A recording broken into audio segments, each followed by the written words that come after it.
All right, all right, all right. Welcome to the Black Ribbon Warrior podcast, where I'm your host, Lee, and I'm joined by my lovely bride, Hi. wife, darling, and dear. Mm-hmm. How are you, my dear? I'm good. How are you? I'm doing good. Doing good.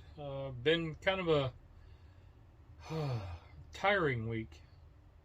Well, last week. The last week was tiring. I was pretty wore out. Um, Thursday was one of those days I hadn't had in a while where I was just exhausted. I woke up exhausted and stayed exhausted, and I didn't do a whole lot. Just doing dishes and uh, cleaning up some cast iron to get 2 rounds of seasoning on. Just took everything out of me. Completely wore me out, and I was like, "What in the world?" But then I started thinking the last 2 weeks or so we've been on the go. Yeah, we've been busy. Just little stuff here and there on the go. And mentally, we got family coming in tomorrow, different times tomorrow, and Cubs graduations is this week, and so I mean we were kind of It's just trying to get everything ready and make sure we have everything, and doing little stuff, trying to clean up different areas, and I still have more to do, but but we had to move your office, yeah. so that was yesterday's chore. We got it moved and set up the room set up for a guest bed. Right. Pay's been working diligently on getting her room cleaned up because she moved back. Yeah, I mean her room's pretty good.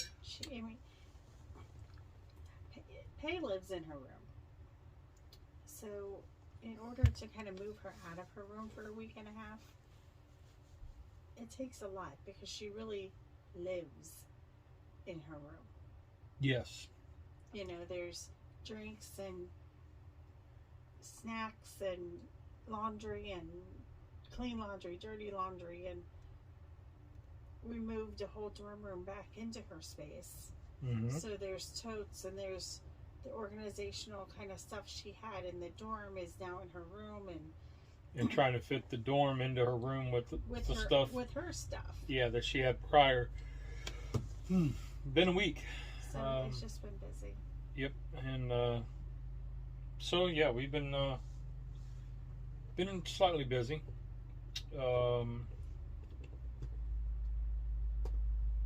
Trying to think what else is going on. I've been posting like daily kind of vlogs on our YouTube channel, just little stuff we're doing.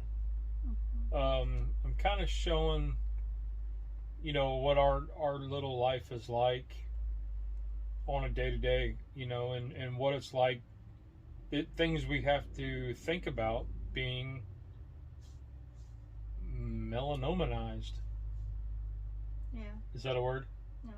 I mean, I don't think we think about it as much. I don't think about it as much right now as I have. Yeah. But it's still I do think about there. it. Yeah, I do. I think about it a lot more.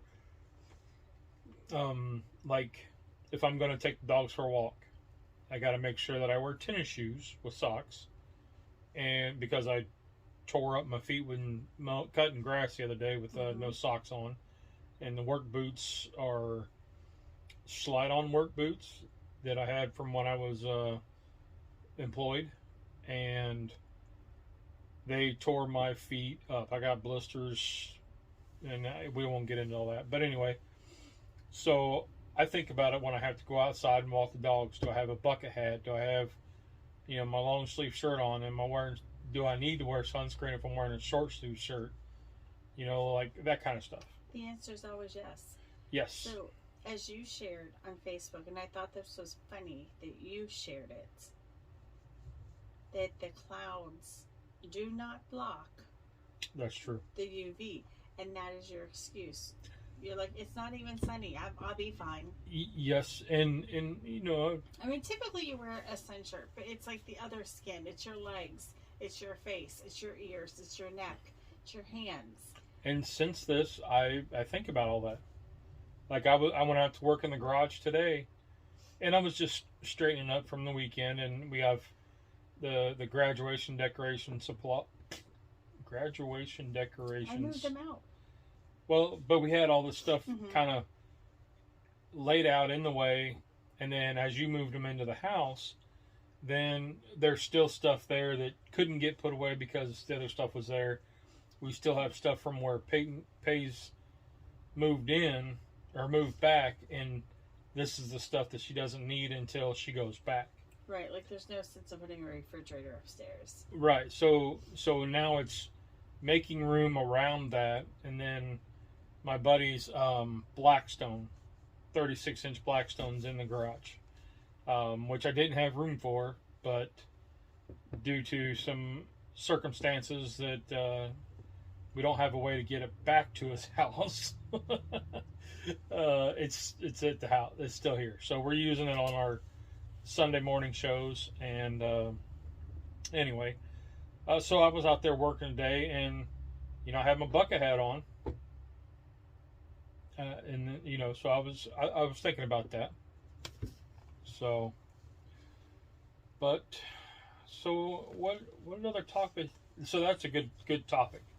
You know, when it's cloudy out or overcast, I mean, I remember going out fishing and getting a really good sunburn or golfing. You know, still way back. You still say that. I'm like, did you put on sunscreen? You're like, oh, it wasn't sunny outside. I'm like, I know. But you were outside. Yeah. And you're like, well, it was cloudy. And so when you posted that, I was like, haha, that's ironic funny. Because that is the discussion you and I do have. Yep. Because you don't take as much prep, you know, to go outside on a cloudy day. But I know you don't put sunscreen on. Well, yeah, I usually wear my sun shirts, and I try to keep covered. And like I was cutting grass, I was in my sun shirt. I had on my long pants, the work boots. I had my bucket hat on, the sunglasses, and gloves. You know, string trimming and cutting grass. So I was completely covered except for my cheeks. Mm-hmm. But so, what else you got?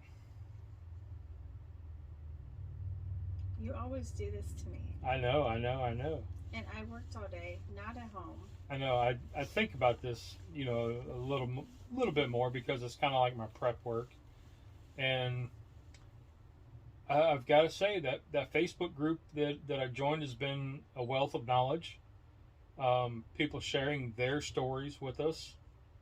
And a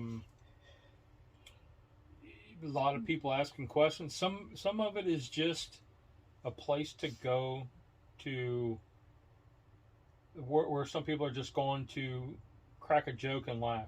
Right. Some are going there completely frustrated, and some are completely lost. You know, and some are just sharing their positive outlooks. You know, there's some negative, but majority of it is coming across trying to be positive in the negative situation. Right. So that's a great, kind of a great segment, going into, you know, keeping your outlook when you get a negative, you know, when you get diagnosed. You know, when we were first looking at it, and I was like, at least it's not my brain. I'll deal with anything, but I didn't want it in my brain. Huh.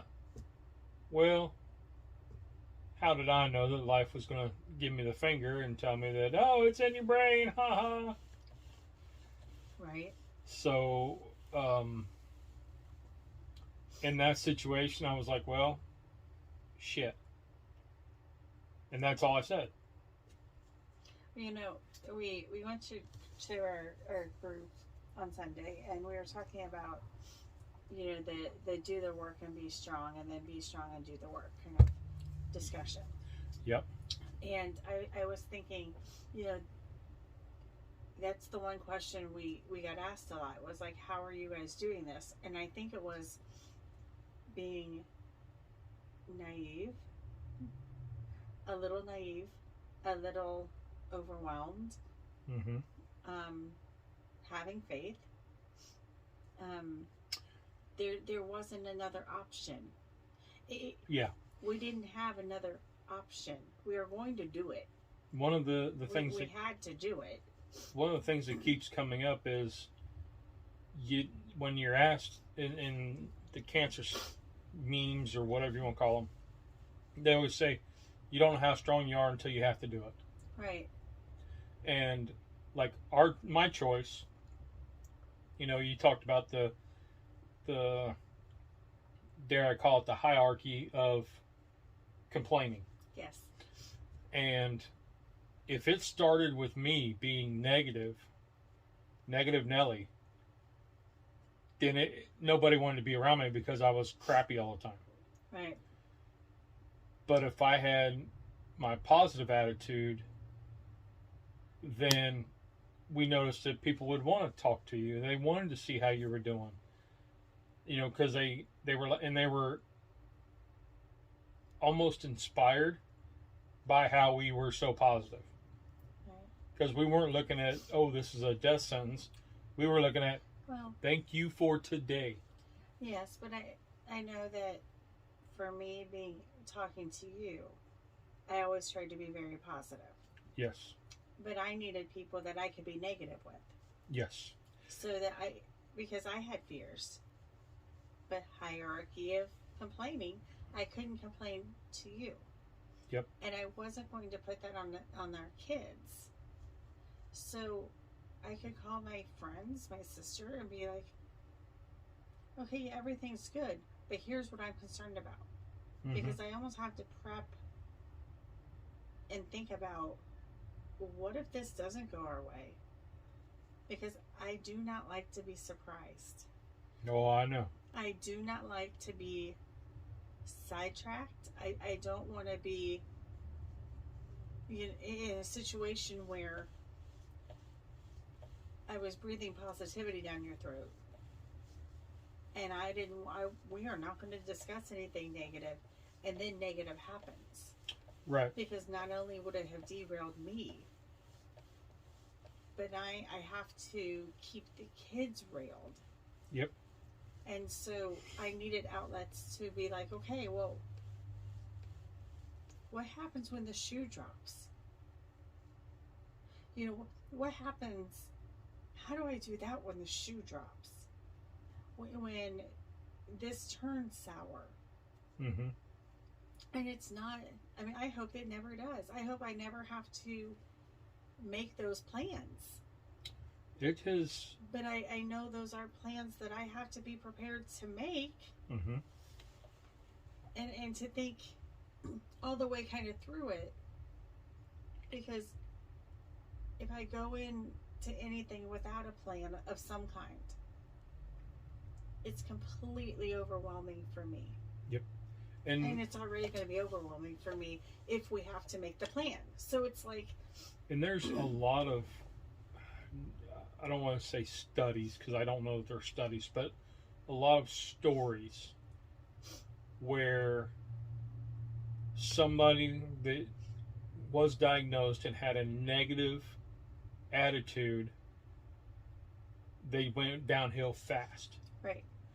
But those that kept the positive attitude, that were, you know, everybody's body's different. Mm-hmm. So, but if you get somebody that's diagnosed with stage 1 and they go downhill fast versus somebody with stage 4 who has a positive outlook and is extremely faithful and, you know, quote unquote, does the work. Right. And then they have a successful treatment and they, you know, they live. Right. Well, so there was a couple books that I'd gotten that were, a couple were given to me and some I bought, and they were those stories of people who were, you know, strong atheists or just run of the mill, you know, your Sunday Christian or whatever, and then cancer happens. Mm-hmm. And in that, they found that positivity and that strength to go on, you know, through their faith. And, you know, I talk about our Sunday group, and I tell them a lot that it's more than just a group that talks about the sermon. Right. I'm proud to call them brothers and sisters in Christ. They've been, when they ask you, hey, how you feeling? It's not because you're there and they know you had this thing that was something, and, you know, they genuinely care. I think you've gotten more faithful, and I've gotten more reserved in that. Yes. I mean, I know that there's a plan, and I know that the plan is already written, and I know that whatever we have to go through, he's going to provide in the way to make sure that we both have those attributes to mm-hmm. handle the journey. But I also believe in science, and I believe in, you know, medical and Western medicine and all of those things too. That I don't go, not that you do, but I don't go blindly into faith. But I look at both sides. Mm-hmm. I look at the side of, yes, I believe that he's holding you in his hands and he's taking care of us. But I also think there's something with the science thing too, and I have to pay attention to that science thing just as much as I pay attention to faith. And my comeback is, we got put into this position. Yeah. And I mean, of all the things that have tried to kill me before, and myself included, nothing was there. Like, nothing happened. I mean, he said, no, you're going to be here for a while. Cancer happens, and, you know, you would think that it's just like a sinkhole, that everything's just going to fall in. And then he put us in the right position to get the right brain guys. Mm-hmm. The one young ER doctor who found the tumor in the brain. Mm-hmm. The first oncologist said, no, that's a shadow. He said, nah, that's a tumor, and it's the size of a ping pong ball. It ain't a shadow. Right. Got us in touch with our surgeon, and then we got the one of the greatest oncologists I think I've ever that we've ever dealt with. The greatest oncologist I've ever met. Right. Well, you know, I think. But during all of it, and my fear was not when we were going through it that I was going to lose you in the midst of it. Mm-hmm. That never crossed my mind. Right. Where I'm at right now is, I don't think we're done.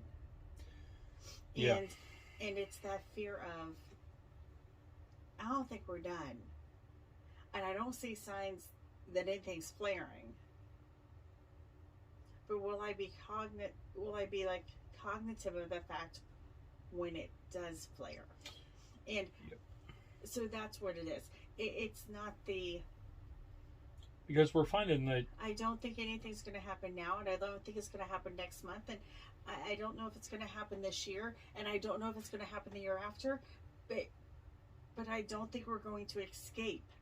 Yeah, melanoma it's not another bout, and that's where I get scared. Melanoma it's one of those diseases or cancers, whatever you want to call it, that you don't go into remission and you're not done. Right. It comes back. Most of the time it comes back. And usually, majority of the cases when it does come back, I could be wrong, could be just the ones that I'm hearing, that when it does, it comes back with a vengeance. Mm-hmm. Like it is ready to Well, go. and that's it. So I guess I don't want to ever trick myself Yep. So into saying we are in the clear. We are good because the minute I'm going to let my guard down. Yep. And think we're good. Let's plan for. Let's make a 5-year plan. Yep. And then I'll be crushed if we can't make that 5-year plan. And I'd be crushed, if we don't make a 5-year plan and we just fly on the seat of our pants for the next 5 years. So it's like, mm-hmm. I just don't feel confident. The oncologist, when we first met with him, he said that I had a 50% chance of making it 5 to 6 years mm-hmm. after treatment. So I've been hearing stories from this Facebook group that I'm on that 7 years NED. Yeah, I've heard 7 years. And I hope that's where we are. The one lady was 7 years and it came back, and she's been 5 years NED from the second time. Yeah. So there are those stories. We know a lady, her mom's got melanoma, and she's 2 years NED. Mm-hmm. So NED is no evidence detected. So that is that's positive. That's positive. That's what it's almost the best case scenario. Yeah. Because you're not going to be cured. You won't go in remission, but you can go in NED or any AD. No evidence of active disease. So I want to stay there, and I want to go there, and I want to be there for a really long time. But I can't let my brain say we're done. Yep. Because it's going to hurt really bad if we're not. And knowing that, unlike so many other cancers, it doesn't go away. But we can't cut it all out. Yeah, you can't cut it out because it's your skin. This stuff. It starts in your skin. It's your largest organ, and you can't cut it out. And once it hits the bloodstream, it goes.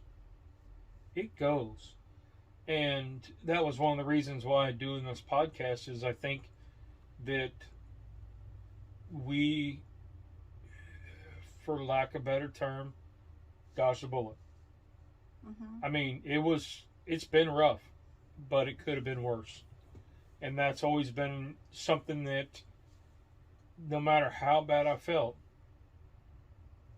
no matter what, I was like, I'm awake. I'm on this side of the grass. I can see my wife and kids. I can see the sunshine. And I didn't poop myself. I didn't pee the bed. So right there. I am trained in taking care of all that, just in case. But as I'm going through this and I'm trying to pick out the positives, sometimes you got to go all the way down to the little things. Mm-hmm. The little things. I woke up on this side of the grass. I got a cup of coffee, and I didn't pee the bed. Those are huge when you think about. I was almost like I could be dead. Well, yeah, and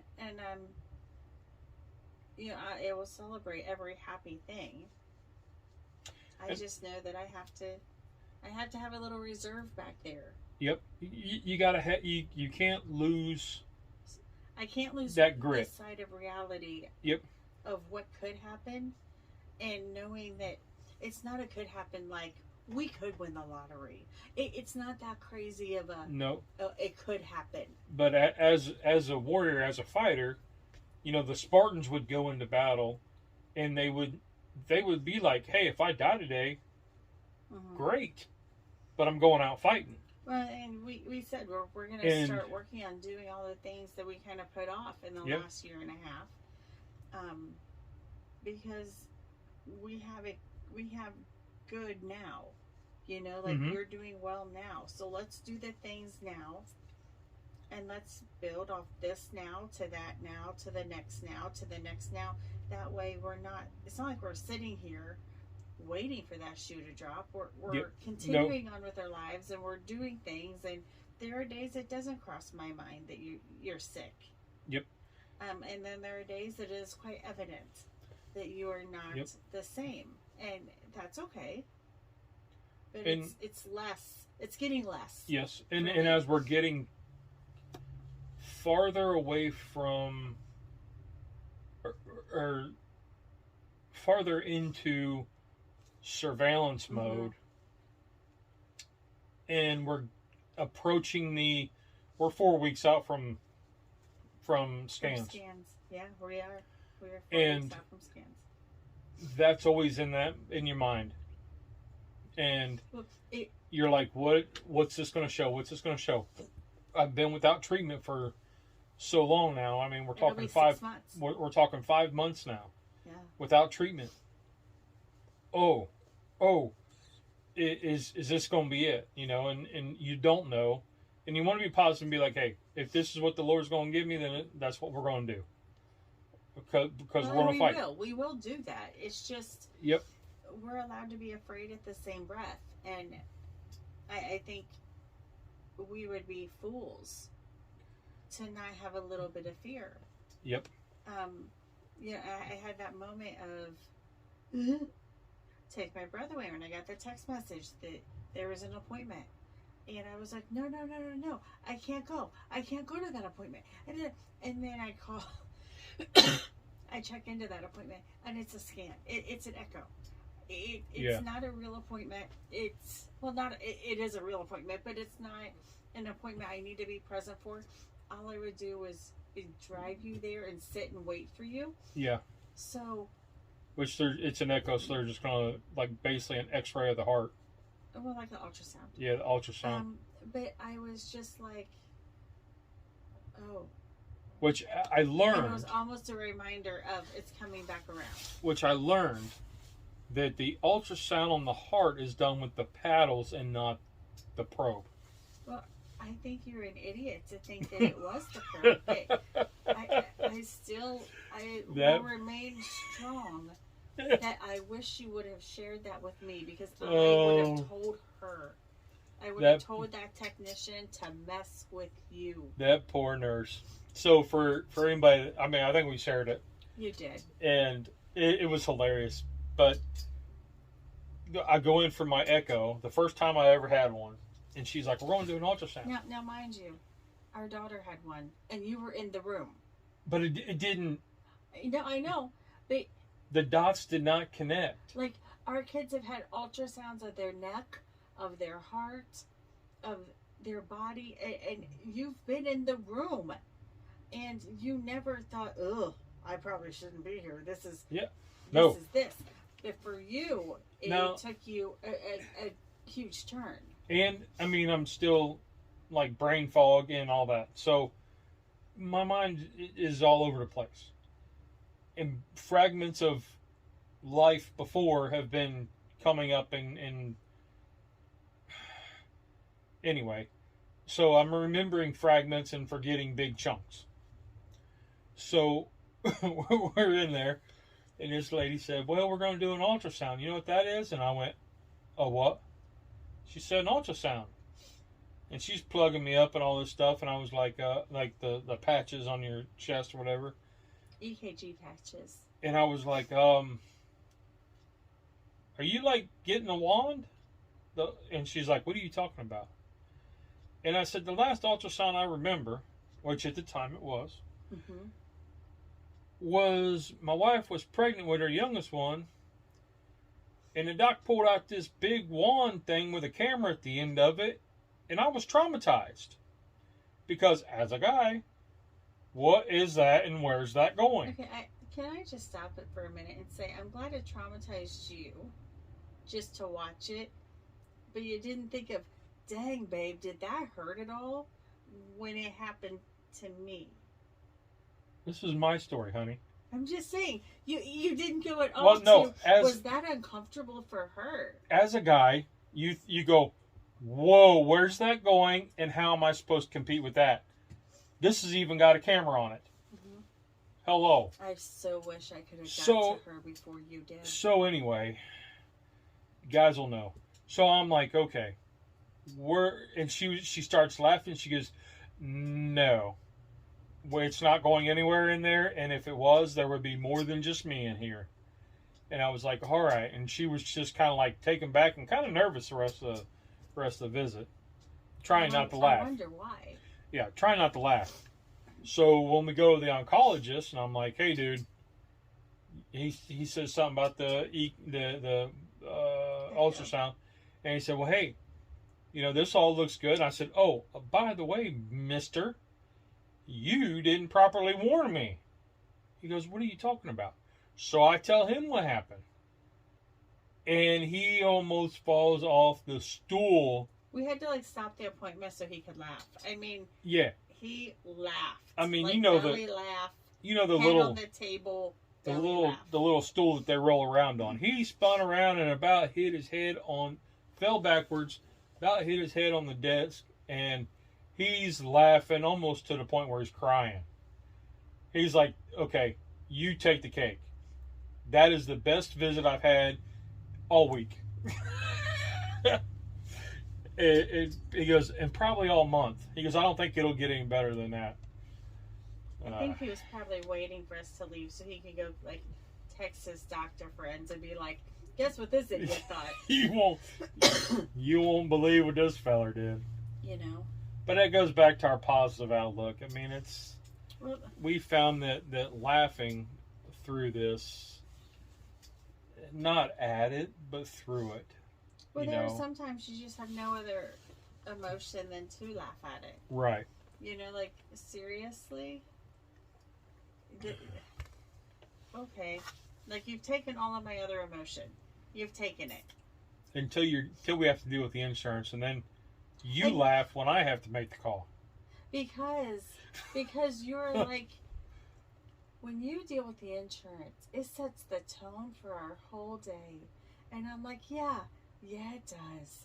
And then when you had to do it, you were like, oh, I see why it set the tone for the whole day. And she says, I was on the phones with earmuffs on, and I could hear you through the door and over them while you were downstairs talking to this fella. But it's one of those that you have to do it. And after the fact, you're like, that was the stupidest, most insane call I've made in months. And the paperwork and the lack of care with the insurance is what's frustrating. Yeah. Because we just had an incident where you filled out paperwork, sent it in, we get a letter, what, week and 2 weeks later? No, it's almost three weeks or so, because I thought, oh, this must be our decision. And it reads, denied. Oh, they said, no, it's not denial. But it says end date, which means denial. So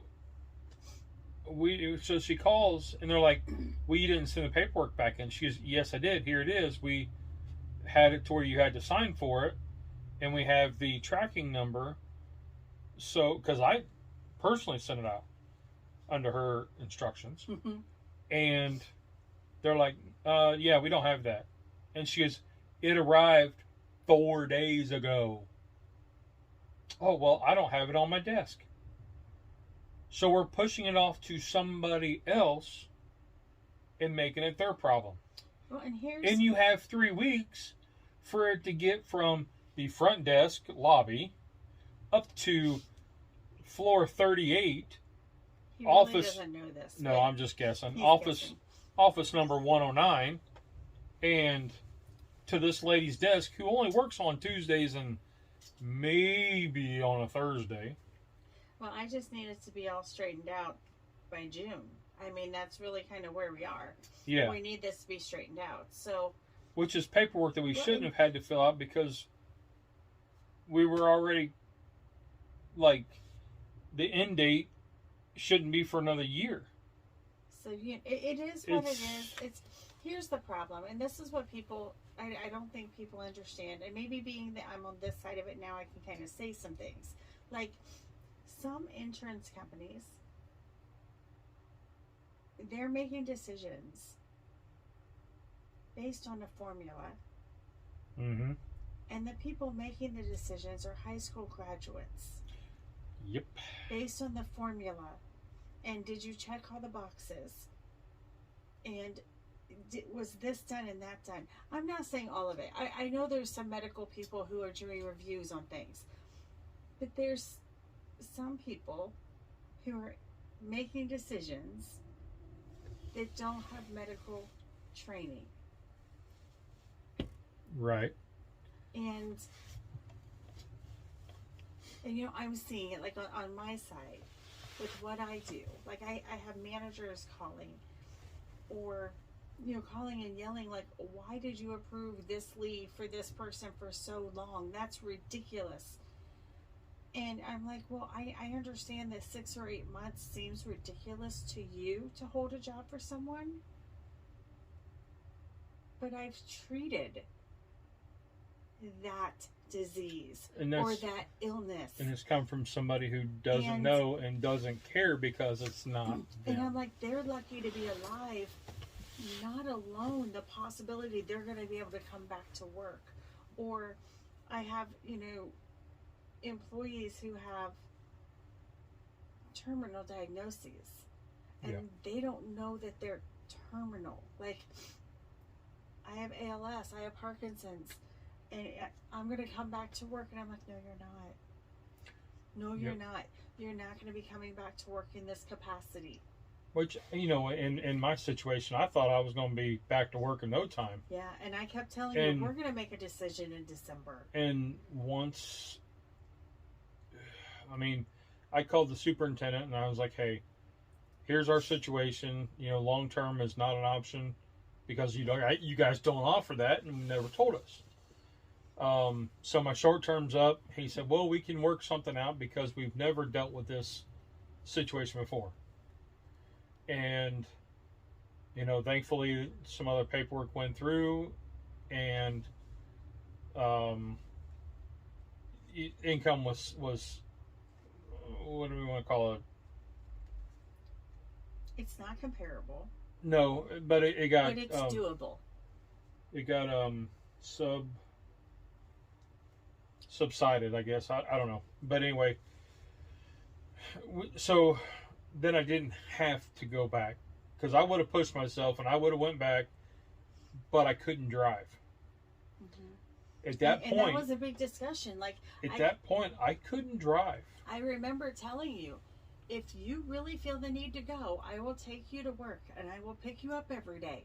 And so then you add in, she drives 30 minutes to work to drop me off, for her to come back and then do her running to be done 8 hours later. Work, not just my running. Your well, that's what I meant, your work, because you traveled for your job. And then have her stuff finished up so she could run back up 30 minutes to get me to bring me home for me to come home and go to bed because I would have been completely wiped out. Well, and it was also at the time where you and I were knee deep in conversation that we didn't want to have about terminal. No, about endurance. And I'm like, you cannot work 8 hours a day on your feet 3 days in a row, not alone 5. Yep. And you're like, yes, I can if I had to. And I'm like, you can't make it through a day without a nap, buddy. I mean, and that's low level activity. That wasn't. That was sitting in the. Honestly, that was sitting in a chair watching some TV, getting up, making some coffee, coming and sitting back down, going to get yourself lunch, sitting back down, taking a nap, sitting back down. That wasn't on your feet working in a factory. Yeah. Being in a factory setting I would have been exhausted all the time, the whole time. Even now, you could not go back working 5 days a week. And if you did it 1 week, the second week would be hell. You wouldn't be able to. Mowing the lawn makes your legs hurt. Yeah. When I string trimmed and cut grass. String trim, cut grass, and I was I was exhausted for a couple days. So, you know, I know you don't like to talk about the limitations you have, but the truth is... And the hard part's, I'm a guy. Well, that's fine. That's stubborn. And anytime somebody would tell us, you can't do that, our answer was, hold my beer. Okay, well, you cannot mop the floor. And you cannot... Oh, but see, what you don't know is I do that almost daily. I know. So... you got to stop using that because I do that. You cannot vacuum or dust ever. I do dust. What do you dust? Whatever needs dusted. You do not dust. I do so. Okay. I do so. Mm-hmm. I just don't go looking for it. If I find it, I clean it up. Yeah. Yeah. You cannot go looking for it. I know. You know, and I think that was a hard conversation for you to have. And we still don't know what that's going to look like in the future. Because, and we've talked about how before cancer, I was the typical male of the house. Mm-hmm. You know, I had mow the grass, you know, all the outside yard work, pretty much. Mow the grass, string trim. I'm also allergic to it. Well, but that was what I did. And I looked at that as a chore. And, you know, I would work my 40 to 70 hours, depending on the week. And I would, you know, try to do what I could with the kids. My days off, I would try to have my days off, you know, to have time with the family and time with myself, which wasn't really productive. But I would try to find something to do, and so I was always on the go, always doing something. And the limitations then were, I hurt, you know, because I worked too much this week, or I was on this job for too long, and whatever. Get some rest, take some leave, and go on with it. You know, and then all of a sudden, you hit that wall, and you realize you can't. You can't go down and cut grass. Well, you know, you hit the wall, and I can remember it. And it hurt. You hit that wall, and... It hurt the pride. In December of 2020. And you hit that wall then. And that wall just you kept headbutting yourself every day. You know, from December, well, January, when you started feeling better, January to August, you hit that wall. Yeah. And I know, you know, I've said it on here and I've told you, I got so resentful because nothing was wrong. We didn't know. Yeah. Nothing was wrong. And all of a sudden, you were moody and grumpy and you couldn't pay attention and you needed naps. Like all weekend, you slept all weekend. And I was concerned about your depression. Like that's where I thought you were. I thought you had like just slumped into this depression. And I remember going, you need to call your doctor and maybe change your medicine because this isn't flying. You're not even active in our family. And I remember telling you, it's not the depression. But I'm like, well, then what is it? And you're like, I don't know. I'm like, well, we got to figure something out because you're working all day. Yep. And you're sleeping every chance that you're not working. And you're on the weekends, well, do you want to do this? No, I'm tired. I just want to go back to bed. Well, okay. And it was forming a wedge that we didn't know. That it was, like, we didn't know why it was there. We had this cycle before, and it was some of the depression. Yes.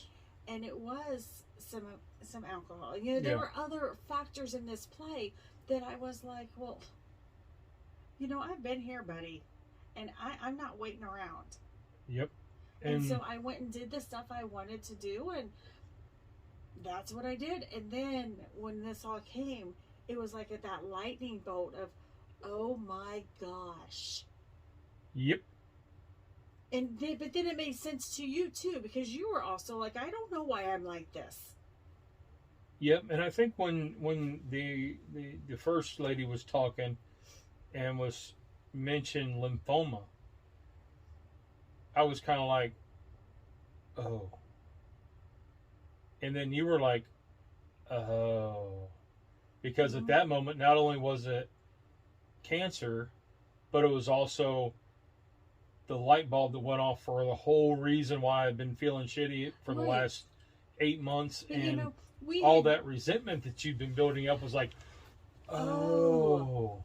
But you, and I'll feel bad that I resented that the whole time. Mm-hmm. But you also didn't know anything was wrong. I couldn't tell you what was going on because you had been to the doctor, and I think that's the other catch here.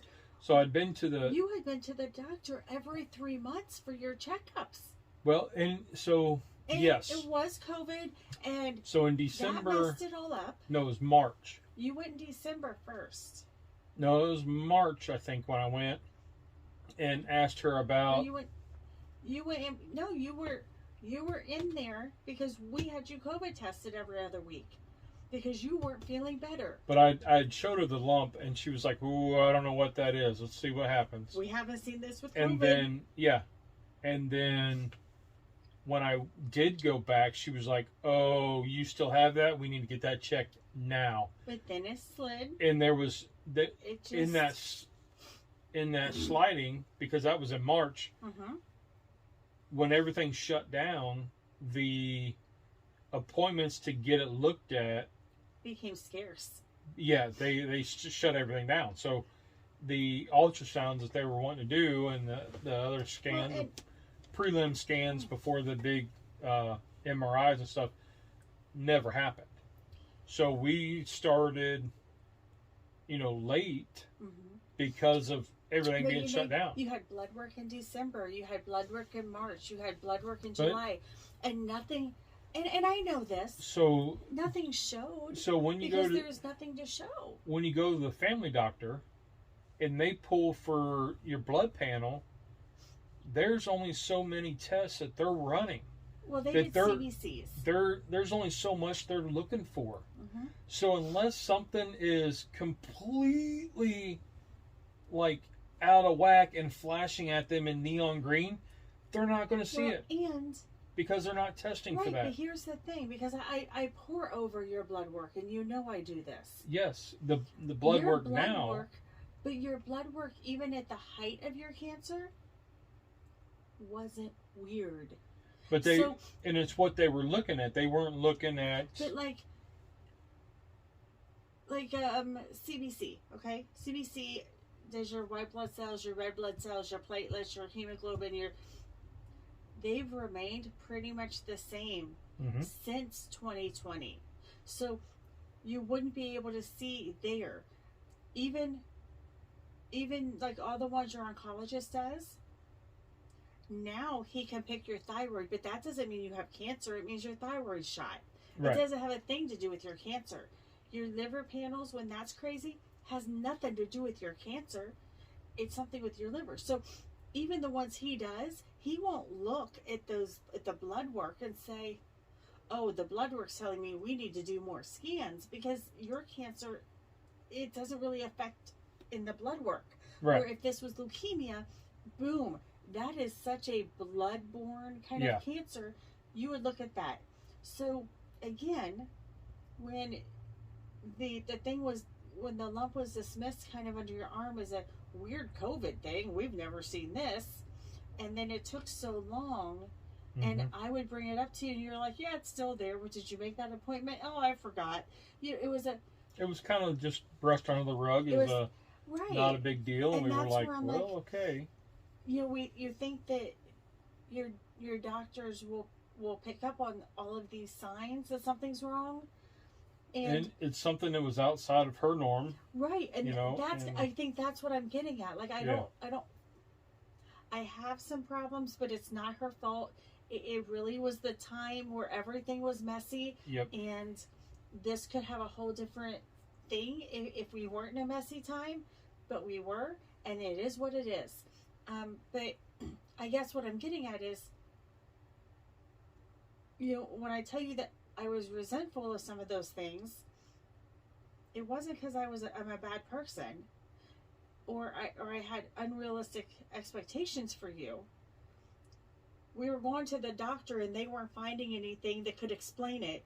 You didn't know what was going on and you couldn't explain it. I didn't know what was going on and I couldn't explain it. So all I had was emotional triggers. Yep. From previous, for what was happening. And I went on my emotional trigger because there was nothing that led us to this. And I'll say, you know, I've been battling depression for a couple decades and a half. And, you know, once it had been under control for quite a long time, for a while. And, you know, all these symptoms that she's talking about was stuff that I would go through when I was in a valley. Mm-hmm.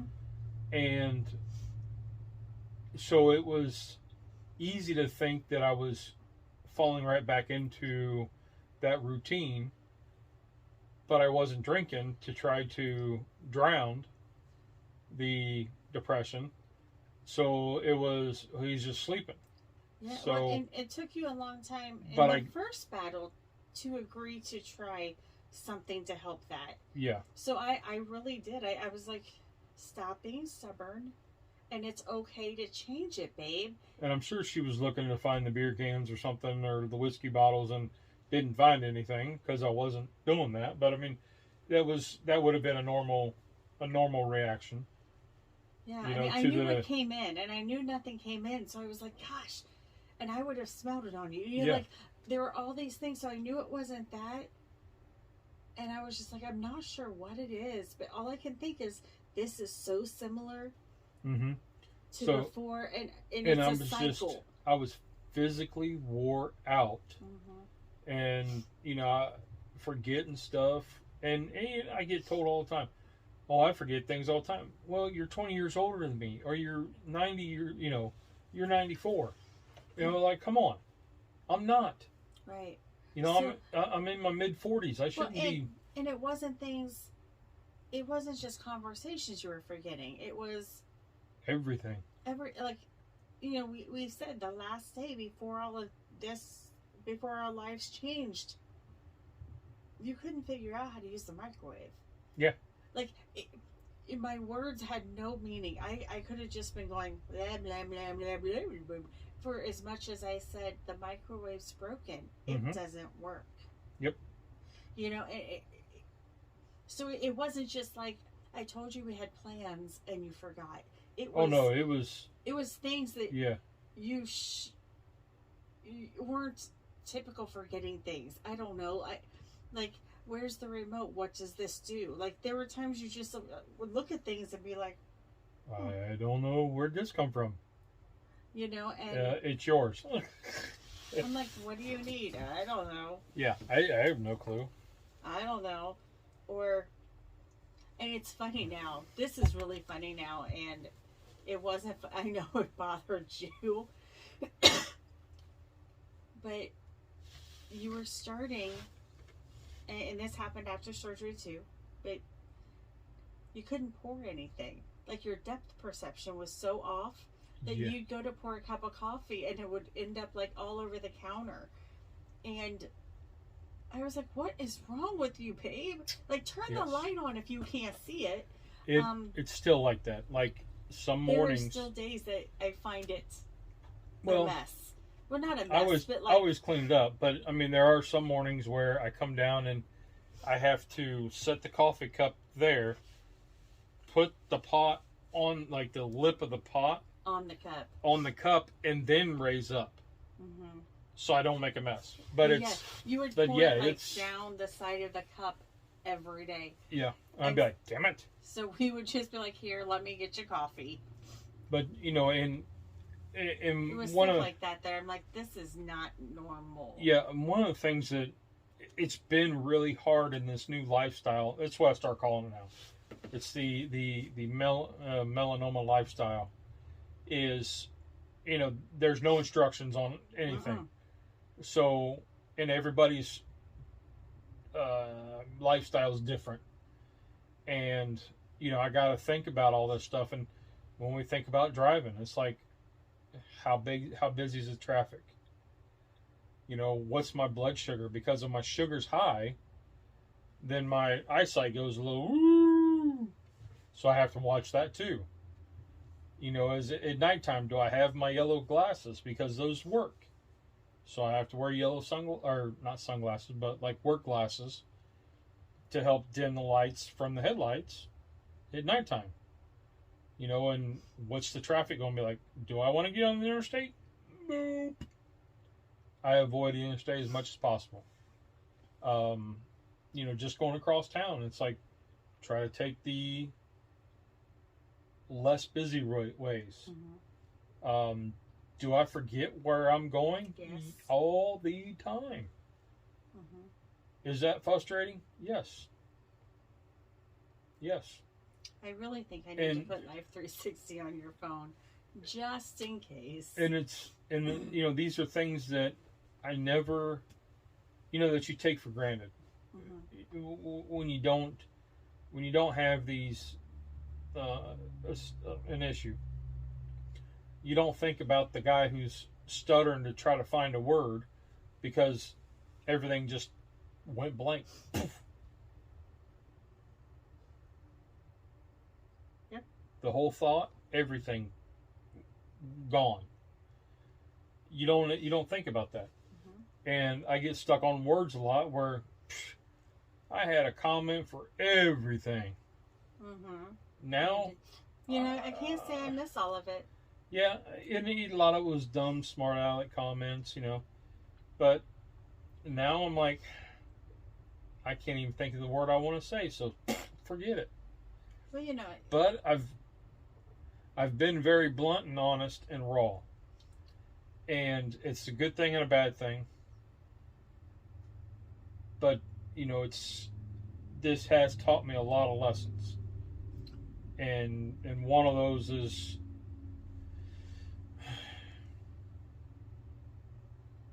I lost it. I lost it. I tell you this, and you laugh at me, but I'm like, as you're finding that when you work to increase your physical endurance, like doing one more thing this week than you did last week every day. Mm-hmm. Just, I'm not saying running a marathon or anything like that, but just increasing that physical. I always tell you, you have to start increasing that mental. Yep. Like your attention span is very small. And I'm like, well, stop watching little clips of something and make yourself watch one episode of a TV show. Mm-hmm. Because I can't sit through one. Just so you have to start getting your brain into longer than a minute or a 3-minute segment, because we don't live our lives in a 3-minute segment. Right. But your brain is a muscle. And so in order to train that, you have to do that work. Mm-hmm. To get stronger, you got to do that work. So mm-hmm. It's rather than watching, you know, a show, like a little YouTube for 3 minutes and then another YouTube for 3 minutes, finding something that's longer. Mm-hmm. So you have to focus that long. We do this every night. Like, we'll sit and we'll watch TV and you always have the remote, which is fine. That's fine. We don't like anything together. Very little. There's very little things. Like, I would love to watch shows and like a series with you, and you don't have the patience for it. And I don't want to watch anything you want to watch. But you click. Anything look good? I'm like, I don't know. I can't see it. Because yep. You can't see it either. But you just zoom through them and don't focus on anything that doesn't even look appealing to you. You haven't read a description. You've just looked at the picture. Nope. And if the picture looks stupid, I look at the thumbnail. You're not going to do it. When I'm on Hulu, I look at the thumbnail, and if it looks good, we'll watch it. If not, we'll keep going. But I'm like, you're moving it so fast. Same with Netflix. You can't really see it. So it's almost becoming a habit for you to nothing here. There's nothing to watch. Yeah. No, there were plenty of things to watch, but and I think part of it is I you really wouldn't choose anything. I really don't want to watch anything, but I don't know what else to do. Right. Because we got almost trained that you come home from work, you unload your pockets, you get something to drink, and you know, whether it's a glass of water or beer or whatever, or it used to be beer, and you sit down in front of the TV. Mm-hmm. Like we play games about 3 times a week. We've been trying to play Rummy Cube because it makes your mind work. Yeah, and I like that one. Yeah. When the kids are home, we'll play games. You know, a lot of times when the kids are home. Yep, and so I think we just get trained at. You know, we had gotten trained, I know I did, that when you're in between job and work around the house, you watch TV. Mm. You know, that's the way to unwind. Where there's often days I don't watch TV at all. And there's days where there's nothing that I want to watch, right. But I have it on anyway, and I can't get through a second cup of coffee because I'm just done. I got to get up and move. I got to go do something. And then I find myself in a project because the day chose for me what it is that my body wanted to do. Yeah. I didn't plan on... I think your big thing is you are reading more, so that is training your brain. Yep. So I'm trying to read more. I'm still not a strong one. I'm still slow, but, you know, where you would finish a book in an hour, a 400-page book in an hour, I would finish it in about a month.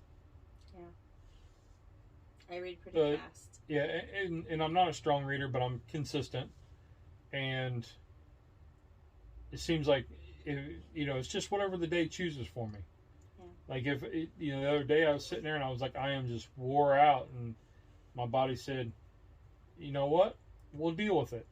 Next thing I know, I've got the dishes hand washed, the dishwasher running, because it was half loaded. So I finished loading it, washed the dishes by hand, and then started working on some cast iron.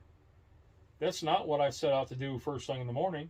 Right. That was on a list of things that I wanted to get done.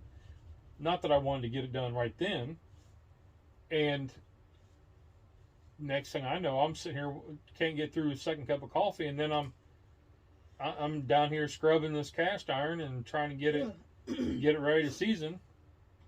And I'm completely wiped out, but I knew my body said,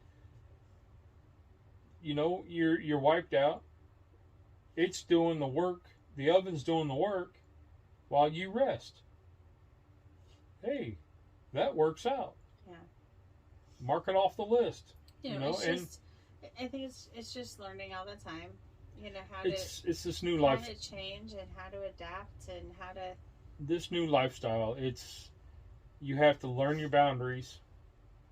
And, you know, stay between the ditches, because once you venture out, it hurts. Yeah, there's just a lot of change. When you think that, and you know, we've said that once you think you have it kind of figured out, switches up on you again. Something switches up on you. It doesn't matter. And it feels like, here we go again.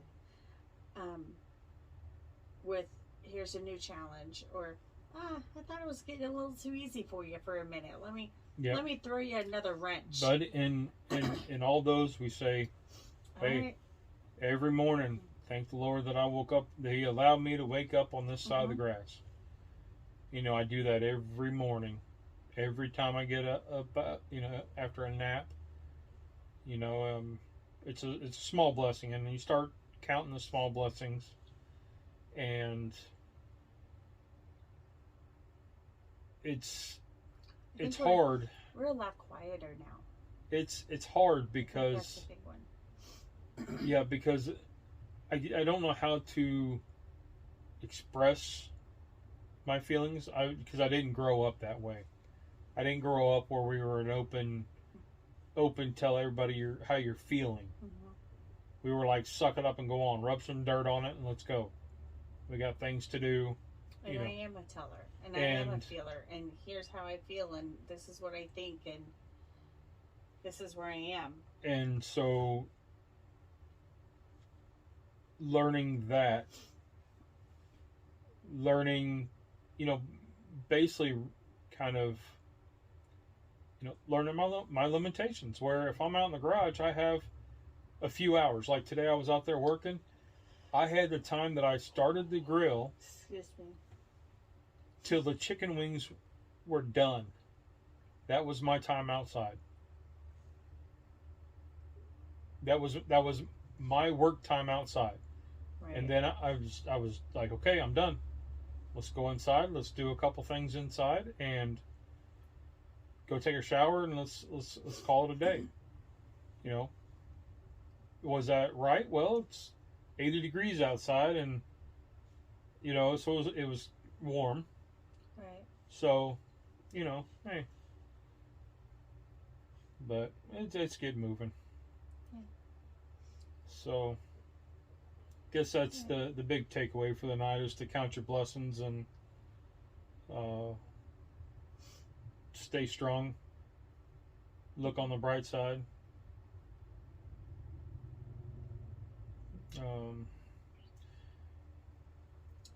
So yeah, we got a friend of ours who is going in for surgery this week. Yeah. He's got 2 spots. One is basal cell. And they're not sure what the other one is. The other one's not sure. It's on his face, right by his nose. Nose and his eye. Right beside his eye. So, if you guys are prayer warriors, throw him out there.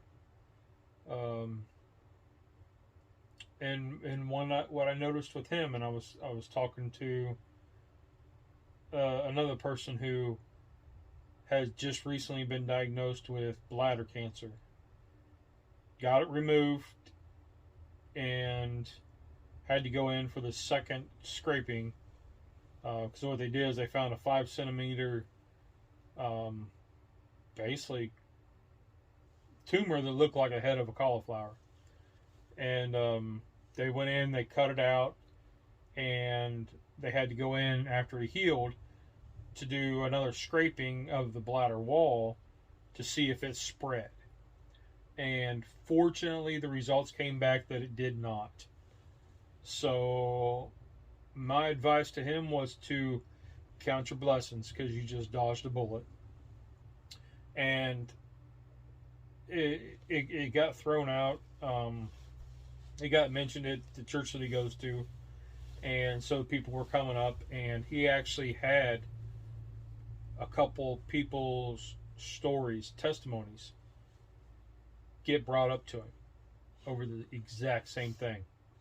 One person, they didn't catch it early enough, and another one that they called it about the same time, and everything was good there. But the other one, it was a friend of the family that he didn't know that this person was diagnosed or had any issues. So he's not sure exactly what all the treatment was, but it's either he got his bladder removed or he went through chemo. We're not sure which, but anyway, so there's a lot of warriors out there, and what I notice is people don't want to talk about it. It's kind of like that black sheep of the family. Nobody wants to talk about it, and I kind of think of myself as the black sheep of the family, so I'm going to talk about it. So it's been kind of rough when it hits pretty close to you, and being a survivor and hearing other people that are going through something similar, cancer is just terrible, but it just takes you back, and then you count your blessings, every little one of them. And the blessing we're going to count this week is we have made it through 20 years of public school. Woo! 20 years. Yep. From 4K to our last high school graduation. 20 years. Congratulations, Bear Cub. So that's what we're going to focus on this week, and celebrating her. And Yep, and I and want 20 years. I mean, seriously, come on now. Yep, and I want to say that I am completely blessed to be able to see this day. Yep. Because a couple years ago, we didn't think it was going to happen. Mm-hmm. And they didn't think it was going to happen. I am actually making her graduation cake. You are. You're making it. You made the last one. So with Pays, I found a graduation cake tin, and it was like the graduation cap. Mm-hmm. And I challenged myself with making the cake. And of course, the wife says, "All right, listen." I did have something on backup just in case. She said, "Listen, I'm not going to let you just bake this cake and get off scot-free. You are going to bake the cake and ice it." You need to learn how to ice it. With homemade icing, piping bag, tips, the whole 9 yards. And I was like, all right, done. I am not a very good icing maker. So actually I made it a couple times. It came out good. And then I just said, I can do that, but will you please? And she made it for me. We had trouble with the colors, but we got it to work out good. Mm-hmm. So this one can just be white and blue. Yep, this one. It's easy. Yep. So this one we're going to bake her cake this week, and yeah. And our nephew will be here. He'll help. Yep. He likes to do that stuff with you. So anyway, yep. We do have to get off here. So let's get out of here, and count your blessings. Be kind. Be that reason that somebody says, "Wow." Okay. Or just make them roll their eyes and be like, "What the hell?" I do that quite frequently. Mm-hmm. So buy somebody a cup of coffee and listen to their story. Everybody's got one. A lot of times they won't tell you because they don't think you're interested. That you're only saying, "How you doing? How's things going?" Just out of politeness. Yes, politeness, not out of care. Actual care. So. All right. All right. So anyway, let's get out of here. Send us out, Mom.